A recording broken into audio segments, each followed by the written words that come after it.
पत्नी को पता था कि खीर बनाना आता नहीं है। तो कहा कि अब क्या करूं। तो गई पड़ोस में जो चाची जी थे, कहते चाची जी आप खीर बनाते हो? कहते हाँ बनाती हूँ। चाची जी ने पूछ लिया क्या तुझे बनाना नहीं आता? क्या नहीं नहीं मुझे भी आता है। मैं तो ऐसे ही पूछ रही थी कि चाची जी आप खीर कैसे बनाते हो। अब चाची जी के क्या करना है, खीर में दूध उबालना है, उसमें थोड़े से चावल डाल देना है। तो वो जो पत्नी थी वो कहती हाँ मुझे मालूम है। कि फिर कहते चावल डालना कि तो हाँ मुझे मालूम है। फिर कहा कि उसको खूब उबालना है, गाढ़ी हो जाए। तो वह बहन कहती है मुझे मालूम है।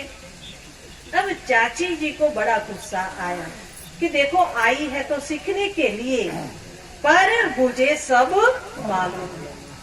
तो चाची जी ने कहा कि जब खीर पक जाए तब एक काम करना कि उसमें मुट्ठी भर करके नमक डाल देना।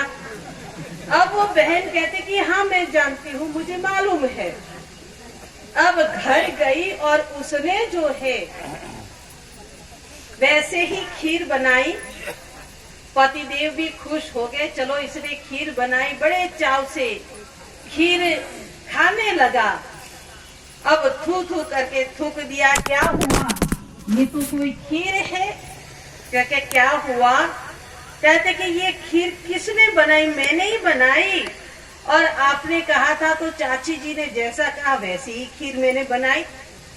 अब वो भाई गया चाची जी के पास, चाची जी ऐसा उल्टा सिखाते हो? कहते कि बेटा मैंने तो कुछ नहीं सिखाया। कहते कि उसने तो कहा चाची जी ने जैसा सिखाया वैसा किया। तो वहां पर वो चाची जी कहने लगी कि देख तेरी घरवाली को तो सब मालूम था, इसलिए तो मैंने मजाक में कह दिया कि भाई खीर में मुट्ठी भर करके नमक डालना। अगर उसको पता होता तो वह नमक नहीं डालती, चीनी डालती।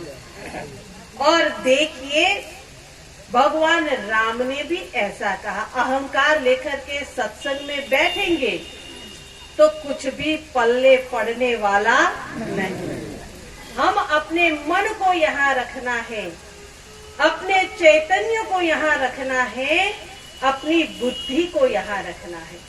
और उस तरह से जब आप समझने की कोशिश करोगे तो कहा कि हमारे धर्म ग्रंथों की जो बातें हैं वह हमें समझ में आनी शुरू